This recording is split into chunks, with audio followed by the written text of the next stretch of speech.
round to the statue of King George II. He was here on the glorious day in 1782, the only person who was here then. He can't speak today. What would you say on behalf of Major Peirson? Anything good? I hope he got a state funeral. Well, he's buried in the town church a few hundred yards away. Yeah, he did all right. His remains there. He's got plenty of pictures around, poems, and portraits. Derulcourt was also buried in the garden as well, outside in part of the churchyard. You kept getting dug up throughout the 1960s, as I understand. But who should we be celebrating the memory of today, really? Is it Derulcourt or Peirson? Well, it's ambiguous, isn't it? I suppose all the patriots would say, well, we're supporting the British, but it's ironic that this little battle was a minor skirmish, and it only had importance and became promoted because the British were losing the war against the American colonists, and there was a small piece of propaganda, a minor victory, few deaths, and hardly compared with winning a war when they're in the process of losing it. In fact, the view now, 250 years later, and we talk about just wars in other parts of the world now, this was propping up British imperialism, wasn't it? It wasn't a very honourable war at its time, was it? Well, it was a controversial war within British society. I mean, I think the governor of the islands, Conway, was himself sympathetic to the American colonists. So it divided the British ruling class as to how they should actually take sides, and I'm sure there were some who were very uncertain. Then, of course, was a great ferment of revolutionary thinking, and also science, all sorts of regards, but politics especially. French Revolution followed not many years later, American Revolution. This is what this is all about. The discussion doesn't seem to have taken place much in Jersey, does it? We don't want bloody revolution. 1769 was Jersey's mini revolution, but the reforms have yet to come. Well, this has been promoted as essentially a royalist event, a British nationalist event, the defence of patriotism. Those are the qualities attached to it. Yes, that's why we look back to 1769, the 28th of September, and you see popular action, the public engaged in changing and creating a modern democracy in the island. That's not what's remembered in these islands. No names are memorialised from that event. Strange enough, no Jersey names are remembered here in this event. There were some Jersey people who died. They're not remembered particularly, are they? Yeah, and there was a special fund set up for them, and probably the money never got to the families because there's no record of that fund or how it was. They said they'd do it, but there we are. This whole idea of glorious death in war, it's a bit outdated, isn't it? Well, la gloire. Of course, it's foolish once you get on the battlefield. It lasts for about, well, certainly for the First World War, soldiers had fun for maybe 10 minutes and then realised it was very unpleasant. Okay, I think we'll leave it there. Geraint, we're the great day for Major Peirson, his death day. We're backing the wrong side though, aren't we? This was the American War of Independence. We should be backing the Americans here, shouldn't we? Well, I think what it is it is a war of independence, and one of the things is the Battle of Jersey actually settled the status quo of self-government and autonomy. It actually secured the link with the Crown.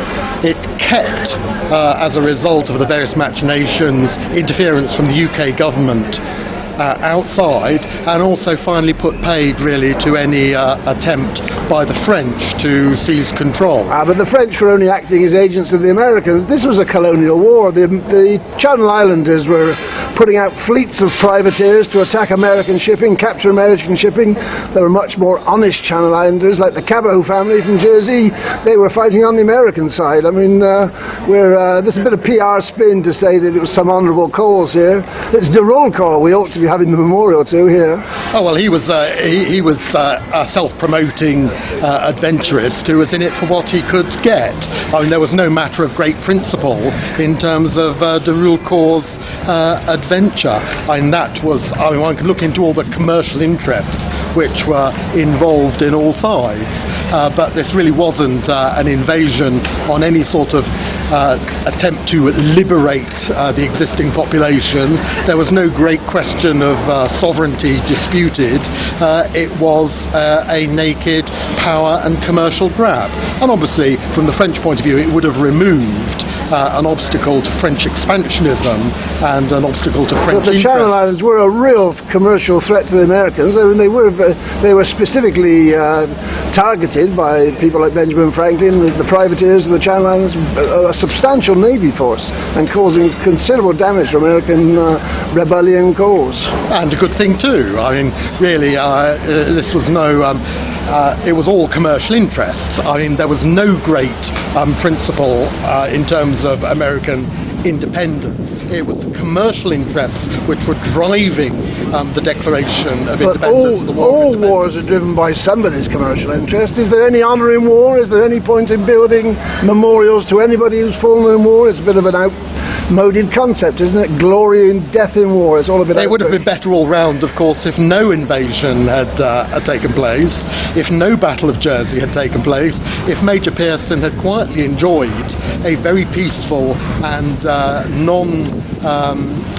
non-violent Christmas break, because the Battle of Jersey took place at Christmas, today's Old Christmas Day, according to the old calendar, and it would have been better all round, and more people would have been alive. And a few hundred yards from here, Pierre Arrivé was, as far as I know, he was Jersey born, but he was certainly a long-term resident. His family were all Jersey born, was bayoneted to death. They're just up here at Clonbury. Nobody even mentions him today, or the other Jersey people who died in this battle, this contretemps. No memorial for them, is there? One of the problems is that there was no printing in Jersey at the time of the battle. So therefore there's no contemporary printed record in Jersey. So there's no really reliable on-the-spot reporting being done. It's all being passed on in various messages to London and back and various things, and we don't have the independent eyewitness accounts which are really reliable and really give us an account of who died, who were the victims, what their names were, what their status was. I mean, it's a bit of a melee. It's a very, very messy and but 2 centuries later, there's a real move at the moment to put up a statue to Major Peirson. He's already got loads of statues, paintings and all the rest all over the place, poems, memorials of all sorts. We're standing outside his pub, which ironically is closed today, but the memorial pub named after him. He's got enough. I mean, surely we can move on from this. We can get some real useful messages from this. And how about the great 28th of September 1769, when hundreds of Jersey people protested in this same Royal Square and established something very useful, the basic democracy of the island. Not a pipsqueak, not a memorial anywhere to them, not a name remembered. Yeah, the problem is that we don't have enough memorials to our history. Not enough history is taught in our schools about how we got where we are and why things are the way they are and how things might have been done differently. We don't have enough memorials. One of the things is how should the Battle of Jersey best be represented in terms of commemoration? Should it be one which provides several sides of the story, or should it be focused on one iconic individual? I rather take the view that it's a fascinating story with all sorts of sides, and a monument should provide the context, but that could be more expensive and it's cheaper possibly just to put up something which everyone recognises. You just don't think it's another example of the establishment exploiting history for its own advantage?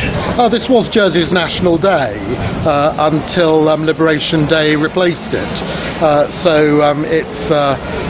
It really is something which was taken up by the people. There was a real push to get a statue put up following the centenary of the Battle of Jersey, and especially after the Don Monument went up in 1885. But unfortunately the banking collapse which followed in the 1880s put paid to the fundraising. Well, there's an historical pedigree, isn't it? The banking collapse. Well, are we heading for one of those, I wonder? I wonder if that might change our perspective on this little spat in history. Thanks for your time. I think we better end there. I know you want to continue, but that's enough for today. We're going to take some pictures of some marching bands, I hope, soon.